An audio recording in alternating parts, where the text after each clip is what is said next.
Justin Pritchard. This is the 2022 Jeep Grand Cherokee Summit Reserve, and in this video, in my part of Canada, the Jeep Grand Cherokee is something of a gold standard when it comes to combining the long-haul comfort, all-terrain confidence, winter driving traction, and extended off-road capabilities that northern drivers seek. The previous generation Grand Cherokee hit the road in 2010. It was called the WK2, and this Grand Cherokee spent 10 years on this particular platform, with numerous upgrades and facelifts applied along the way. I've put about 18,000 kilometers into testing of the WK2 generation Grand Cherokee over the past decade or so, with countless assignments. That's because this is a staple SUV that my audience always wants the latest on, because in Northern Ontario, where I live, these things are very popular. So in our 10 years together, I've always found the 4th generation Grand Cherokee to be a comfortable, relaxing, and confidence-inspiring thing to drive, regardless of the road conditions, weather conditions, or time of year. Comfy and relaxing highway ride? Check. Ready to head out mid-blizzard, even when the weatherman says you probably shouldn't? Check. Ready to tackle new trails, adventures, and off-road challenges right off the showroom floor? You got it. The WK2 generation Grand Cherokee was retired after model year 2020, making way for this all-new 5th generation, or WL model, that arrived for model year 2021. I recently met the latest Grand Cherokee for the first time during a 1,600-kilometer road test covering plenty of backroads, highway, and light off-road driving in late winter in Northern Ontario. So in this video, I'll share some key impressions of the latest machine with an eye for how it stacks up against its predecessor, and where repeat Grand Cherokee shoppers considering the model's latest can expect to see the biggest changes. This tester is the 2022 Jeep Grand Cherokee Summit Reserve. It's a high-luxury top-dog Grand Cherokee designed to make Mercedes, Land Rover, and BMW shoppers do a double take.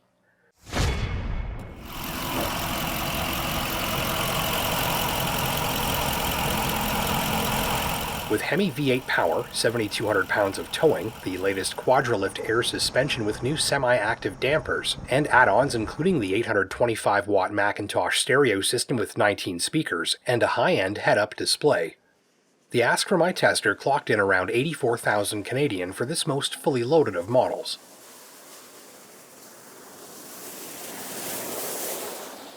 So let's kick this video off by spending a few moments looking at what I figure are some of the design touches and features that shoppers considering this sort of spend will like. And then we'll be going for a very detailed road test, and at the end of the video, I'll give you some additional detail on what you can expect from the lighting system after dark too. You're definitely going to want to have a Swiffer with you if you're kind of a neat freak like me. I have to use this to make sure that all of the interior stuff in here is ready for its close-up, because let me tell you, as good as this gloss sort of piano black finish looks, it gets dusty if you so much as look at it the wrong way. Everything in here is pretty much brand new and totally doing its own thing. Power tailgate release up here on the ceiling.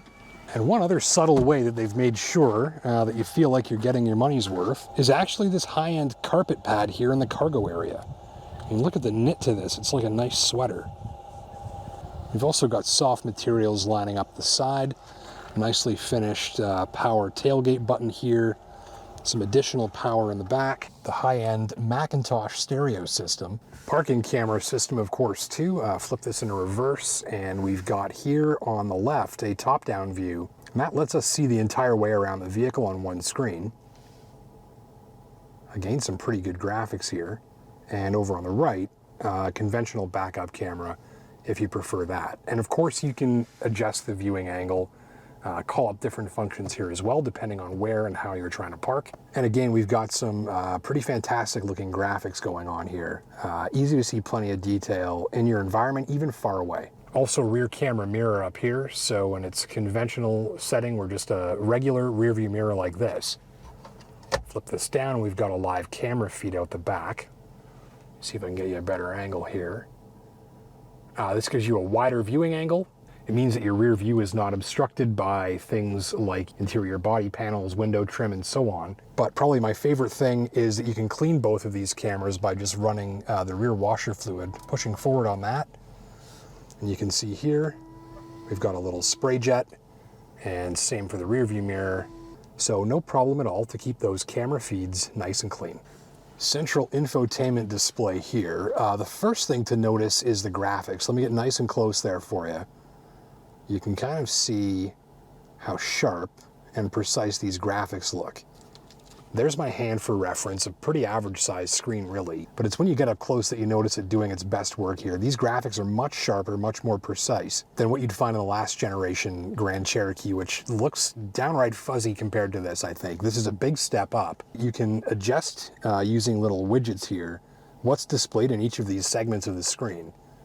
And so if I don't want my pitch and roll display there, I can just change it to something else. Maybe we'd put shortcuts. And so in that way, you can totally customize the way that this screen looks and what information is displayed to you. Of course, we've got Android Auto here. That's hooked up to my smartphone, which is presently down in this little storage bin here, plugged in. There is wireless Android Auto in this case. Look at all those charging ports too. And I really like that they're not forcing you to use these smaller USB-C plugs, and you've got the option to use both the new style, which is on top, and the older style, which is down there at the bottom. HDMI input, additional power outlet there, solid amount of storage, easy to cover everything up if you don't need it. We've got proper cup holders here, a double-decker center console storage bin here as well. So no issue to keep your stuff organized on the go. We have stitched leather here on the doors that flows all the way down and even just inside of this little door storage cubby down there. The hard buttons and conventional knobs for most of the climate control system here. I can manipulate temperature, volume, fan speed, and so on without having to go into a submenu on this screen. And all of this is going to work for you just fine, even if you've got your gloves on. Massaging seats. We can come in here and even pick the type and intensity of massage that we want. The leather trim and the metal and the detail and the gloss and the way this is all put together really helps convey that high precision sense of build quality and sophisticated style that you're of course expecting when you're spending this sort of money. We've got stitching, we've got metal, we've got leather, and throughout this whole cabin, what you notice is this really playful use of color and textures and layering of different elements over one another, and the way that this all kind of flows together to give you a really high-end feel. Alright, so that's some of my favorite features and touches covered. Now let's dig in for the test drive. On your screen is the standard length 2-row model, and shoppers can specify their new Grand Cherokee in both this configuration or a new this year extended length version called the Grand Cherokee L, which rides a stretch wheelbase for more room and a third seating row. Look for power from the familiar 3.6-liter Pentastar V6 or the 5.7-liter HEMI V8. These are two of the most mass-produced and proven engines on the planet. Plug-in hybrid power is joining the options roster soon. The first thing you've got to know about the Grand Cherokee Summit Reserve is what it's like inside. Shoppers considering the spend on this range-topping trim grade can expect to feel and see their investment strongly inside of this cabin. Main takeaways. First, there's very little familiar from the previous model, not even the window switches. Almost everything is new and modern, sleek and flowing, and playfully accented with quilted leather that extends down the door panels and into the door storage cubbies. So all said, the look, the feel, and the interfaces of the latest model's interior are a major leap ahead, and as a whole, this cabin is a stunner. On size and space, expect generous room for 4 average-sized adults and a generous cargo area in back. There's room for 4, a bag or 2 apiece, and I figure enough cargo space left over after that for the family canine as well. Good dog, buddy. After 1 million kilometers of vehicle testing, I would tell you that the last generation Grand Cherokee was soft on its feet but confident in motion, not easily bothered by rough road surfaces, and generally did a terrific job balancing highway cruising comfort with a solid and durable feel on badly beaten around-town roads. Mainstream versions of the Grand Cherokee, therefore, easily impressed with consistent refinement and ride comfort even when the going got rough. With that as a comparison, I would tell you the new Grand Cherokee has tipped the scales a little. On the highway, I found my tester to feel considerably lighter on its feet, considerably more stiff and rigid, and ultimately to deliver a fresh new drive that's less Toyota Highlander and more BMW X5. Specifically, I found the latest Grand Cherokee to be immediately firmer and less bouncy than its predecessor, for a feeling on the road that's more confident and controlled. The latest model, running a new suspension system, feels less like a four-wheel drive sofa and more like a hovering monorail while you're cruising on smoother roads at a good clip. The main attention grabbers from the highway ride included the feeling of stiffness imparted by the machine's new structure, the very well-controlled motions of the body over its wheels, and an excellent new steering system. It's very quick, very precise, and very easy to work smoothly, just like you'd expect from a high-end sports car, really. And combined with that suspension calibration that seems carefully tuned against the steering feel, my tester felt surprisingly lively at the tips of my fingers, whether pulling quickly out of a parking lot or cruising the highway at a good speed.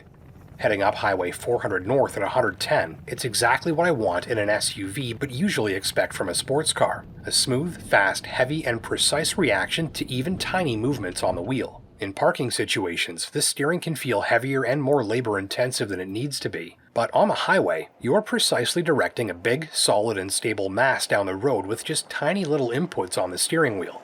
As SUV steering goes, this is a high-precision treat. A tactile reinforcement that you're operating a high-end piece of equipment. Add in the nicely controlled noise levels, good outward sightlines, commanding view, and new active dampers that electronically optimize the ride in real time to help keep the body flat on the shocks as often as possible. And you're still very nicely covered for chilled-out cruising, a key attribute of the last-generation machine but now optimized, with that sweet new steering and some new adaptive suspension tech once reserved exclusively for racier models like the SRT and Trackhawk. The 357 horsepower, 5.7-liter HEMI V8 in my tester is built for chilled-out cruising too. Hammer down and it's a sharp bark from under the hood and a meaty shove into your seat. But with a light foot, the Hemi runs in 4-cylinder mode in some situations on the highway to help save fuel. Further, the new all-wheel drive system can now physically disconnect and reconnect the front axle in milliseconds to help minimize fuel consumption too. Still, with a 14.1 liter per 100 kilometer combined fuel economy rating and current fuel prices, shoppers should be certain they'll appreciate the power and soundtrack of the Hemi and its added fuel costs. That's especially true in stop-and-go city driving where this engine really puts the gas away. For comparison's sake, the turbocharged V6 offered in some Ford Explorer variants delivers more power and torque than the Grand Cherokee's HEMI V8, while saving its drivers about 2 liters of fuel for every 100 kilometers they drive. So far we've got a great new interior, a great new highway drive, and a proven and punchy V8 power plant on offer for the fans. Just like the highway drive, I think the new Grand Cherokee's backroad ride comfort still sets a high standard, but for different reasons. In the previous machine, you could keep your speed reasonable, and the suspension quietly and smoothly absorbed just about everything you could throw its way. Even aggressive mogul surfaces that tend to send the odd axle airborne from time to time were nicely managed and soaked up. The ride was quiet under fire, soft and comfortable on the highway, and easygoing in the backroads during pothole season and in the bush. The new Grand Cherokee is not quiet under fire. Very rough surfaces, that is the worst case scenario, do coax more suspension, tire, and interior panel noise from the machine than I like for the money, and there's more feedback transmitted back through the steering than I was expecting too. I'd say these are minor to moderate annoyances likely stirred up in part thanks to my tester's great big 21-inch wheels, which rarely do ride quality any favors on these sorts of roads. So I found the previous Grand Cherokee to be quieter and softer, but the new one feels tougher, smarter, and much less dramatic when in motion at speed over uneven surfaces much more of the time. Feeling those adaptive dampers soak up the bumps, dips, and frost heaves of Sudbury's crumbling highways and backroads never got old. Of course, you don't normally get to see how the headlights on your new vehicle performs until after you've bought it, taken it home, and gone for your first nighttime drive. So I'm going to show you what the headlights on the 2022 Grand Cherokee look like and what you can expect. The LED headlights extend the Grand Cherokee's promise of a confidence-inspiring drive into the late night and early morning hours with clean white light that floods the road ahead, reaches far away to reflective surfaces, and should ultimately help drivers gather more information about the road ahead more quickly while reducing eye fatigue. One of the best things about running a high-performing lighting system like this one is its ability to help you see more comfortably in the dark with less squinting, straining, or second-guessing. So if you like to go for a drive and take in the occasional sunset or sunrise, the Grand Cherokee lets you take it in from a rich and comfortable cabin with fantastic forward illumination. I think we can sum this machine up the most easily by just answering the question, how does it drive? If the added sound effects are no bother to you, you'll likely find the rough surface ride to feel solid and tough, and the adaptive suspension to let you cover rough and uneven ground fast. with unwanted bouncing and rebounding of the suspension all but eliminated. So to me, it's the feeling of rigidity and toughness enabled by the new vehicle structure, combined with the adaptive dampers taking much of the drama out of the ride, and finished with a great new steering feel that enhances that feeling of control on smooth and rough surfaces that are now the star of this machine's show.